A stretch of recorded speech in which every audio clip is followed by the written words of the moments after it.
Hello दोस्तों, स्वागत है आपका एक बार फिर से अवेयरनेस पापा में। आज जिस स्टॉक को हम देखने वाले हैं उसका नाम है वाई सागर फाइनेंस लिमिटेड। ये एक फाइनेंशियल सेक्टर से हमारा स्टॉक है, स्मॉल की कंपनी है, हाई रिस्क टी कैटेगरी से बता रहा है। एक बार देखते हैं हम इसमें। बट अगर पिछले कुछ एक दो महीने और एक साल से देखेंगे पिछले, तो इसमें अपर सर्किट पे अपर सर्किट लग रहे हैं, तो स्टॉक लगातार ऊपर के जोन में भाग रहा है। तो देखते हैं कि क्यों ऐसा हो रहा है।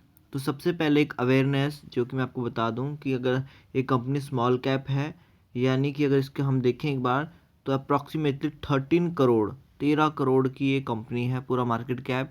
यानी कि अगर ऑपरेटर चाहे तो इसको चुटकियों में हिला सकता है। हम इसके फाइनेंशियल देखते हैं। यहाँ पे आपको सेक्टर की पी दिख रही होगी, फाइनेंस सेक्टर की पी 27 पे चल रही है और ये -37 पे स्टॉक मिल रहा है। इससे एक अंदाज़ा लग सकता है कि स्टॉक में बहुत बड़ी गिरावट है, यानी कि कंपनी लॉस मेकिंग भी हो सकती है।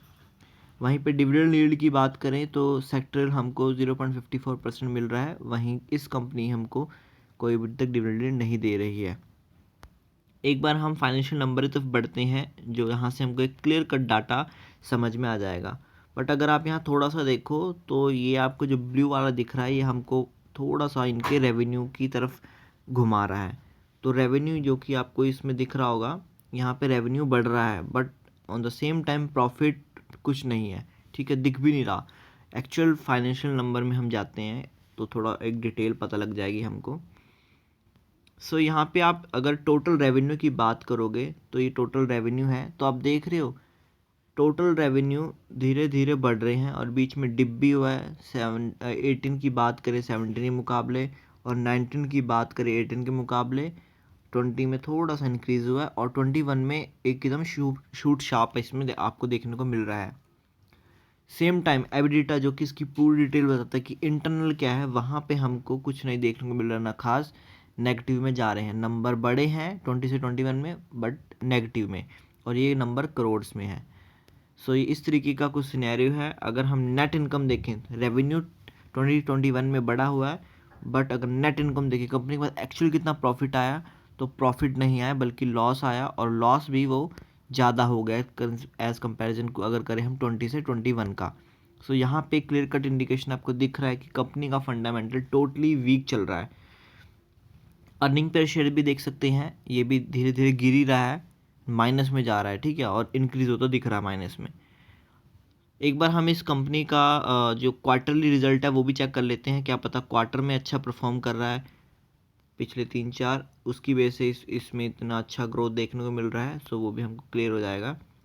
टोटल रेवेन्यू की बात करें तो 20 मार्च और हम पास ये 21 2000 मार्च से 20 2000 मार्च, देन जून, सितंबर, दिसंबर, देन मार्च का अगेन जो डाटा पड़ा है उसके अकॉर्डिंग आपको दिख रहा होगा कि टोटल रेवेन्यू तो इंक्रीज़ हुआ है। 2021 में इसमें बहुत बड़ी जंप देखने को मिली, आप देख सकते हो।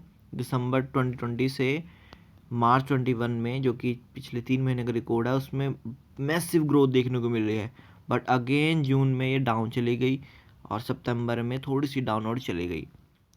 यहाँ पे एबिलिटा देखें अगर, तो ये भी आपको बिल्कुल डिक्रीज होता नज़र आ रहा है। यहाँ देखो आप कितना डाउन गया है। भले ही यहाँ पे इसने 2021 में उछाल दी थी, बट एबिलिटा बिल्कुल ख़त्म नज़र आता हुआ हमको दिख रहा है। नेट एक्चुअल में प्रॉफिट कुछ हो रहा है इतने रेवेन्यू आने के बावजूद भी? कोई प्रॉफिट नहीं हो रहा, कंपनी लॉस मेकिंग ही है। हालांकि अगर हम बात करें 2020 की, तो अपने पिछले सितंबर से पिछला क्वार्टर की, तो जून जून से अगर सितंबर में देखें तो थोड़ा सा इम्प्रूवमेंट आई है, बट रिजल्ट आपके सामने ही दिख रहे हैं आपको। अकॉर्डिंग टू मी इस वक्त लॉन्ग टर्म के लिए बिल्कुल बिग नो है, कोई ज़रूरत नहीं है ऐसी कंपनी में जाने का। शॉर्ट टर्म में हो सकता है इसमें बहुत सारी अपॉर्चुनिटी देखने को मिले, और वैसे भी हम थोड़ा डिटेल में देखेंगे इसको। टोटल एसेट की बात करें तो कंपनी के एसेट धीरे धीरे कम ही हुए हैं। 17 थे, देन 17 देन फिर 16 हो गए, और 13 अब थोड़े से इंक्रीज हुए हैं एज कंपेरिजन टू पिछले सेशन। लाइबिलिटीज़ देखें तो अगर 14 हमारे पास एसेट हैं 2021 में बात करूं, तो लाइबिलिटीज़ भी हमारे पास अप्रॉक्सीमेटली 2 करोड़ के आसपास की है। तो एज़ कंपैरिजन टू अगर हम देखें लाइबिलिटीज़ टोटल एसेट से, ये एक अच्छा अमाउंट देखने को मिल रहा है।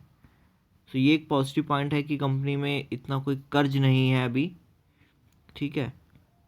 हम एक बार इसके कैश फ्लो को देखते हैं, कैश फ्लो क्या कह रहा है।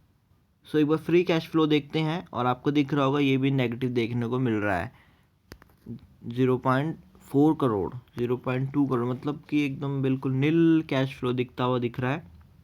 हो सकता है क्या पता इसके शेयर होल्डिंग पैटर्न ऐसा हो जो हमको अट्रैक्टिव लगे फ्यूचर के लिए, तो हम वो चेक कर लेते हैं।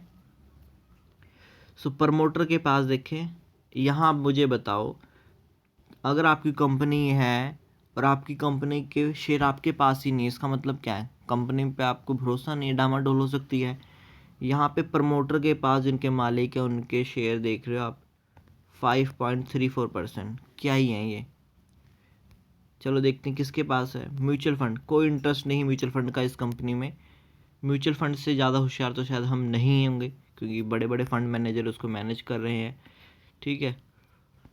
देन हम देखते हैं एक बार, और किसी ने कोई डोमेस्टिक परचेज भी नहीं है, फॉरेन इन्वेस्टर कोई रोल नहीं फॉरेन इन्वेस्टर का भी। अब रिटेल इसमें मुझे लगता है भर भर के मिलेगा, बस जो कहा था वही हुआ। रिटेल आप देख लो, इसमें भर भर के मिल रहा है आपको, जो ये डार्क आपको दिख रहा है ग्रीन सा कलर, ये है रिटेल का 34%, और अदर पार्टीज बड़े बड़े इन्वेस्टर होते हैं, ठीक है। सो उनके शेयर होते हैं, जो 59% अदर पार्टीज इसमें इन्वॉल्व है। सो आप सोच सकते हो कि शेयर किन के हाथ में है, ठीक है। और टोटल मार्केट कैप 13 करोड़ का है, टिकर टेप हाई रिस्क बता रहा है। तो लॉन्ग टर्म के लिए तो इस कंपनी में मुझे ऐसा कुछ दिखा नहीं है। एक बार हम चार्ट भी देख लेते हैं, चार्ट क्या कह रहा है। सो जो ये मेरे को देखने में आया ना स्टॉक, वो चार्ट के हिसाब से देख रहे हो, 1 डे में इसके देखो तो 4.87% अपर सर्किट लगता हुआ नज़र आ रहा है। वहीं अगर हम 1 वीक की बात करें तो 26% का अपर सर्किट है। 1 मंथ की बात करें तो 140% का अपर सर्किट है, 140% दिए हैं 1 मंथ में। 1 ईयर की बात करें तो 770%, 5 ईयर की बात करें तो 1005%। यानी पिछले कुछ टाइम से स्टॉक बड़े ही तबाही से ऊपर बढ़ रहा है, बट फंडामेंटल में मुझे ऐसा कुछ खास दिख नहीं रहा। तो हो सकता है ये पंप एंड डंप स्टॉक हो सकता है। अगर आपको मैं एक मैक्सिमम चार्ट पैटर्न दिखाऊं तो आपके होश उड़ जाएंगे कि कंपनी क्या है। कंपनी देख रहे हो आप, डाउनफॉल डाउनफॉल डाउनफॉल डाउनफॉल। इस कंपनी पे बड़े बड़े लोग बोल रहे हैं कि डालो पैसा, हो सकता है ये आपको अमीर बनाए, बट मेरी तरफ से बिल्कुल ना है। एक बार हम इसके चार्ट पे देखते हैं एक्चुअल 1 वीक में। आप देख सकते हो नवंबर के मंथ में तो स्टॉक ने अपर अपर अपर छलांग लगाई है, इसी वजह से ये मेरी भी नज़र में आया है। बट फंडामेंटल इसके बिल्कुल ही डाउन चल रहे हैं, तो कोई इतना खास नहीं है। एक बार देखते हैं कि अगर कोई शेयर ले भी चुका है तो कब तक ये हो सकता है न्यू एंट्री। तो अभी मुझे बहुत हाई लेवल पे दिख रही हैं, प्रॉफिट बुकिंग आ सकती है इसमें, ठीक है। सो यहाँ पे बहुत लंबे टाइम का है ये।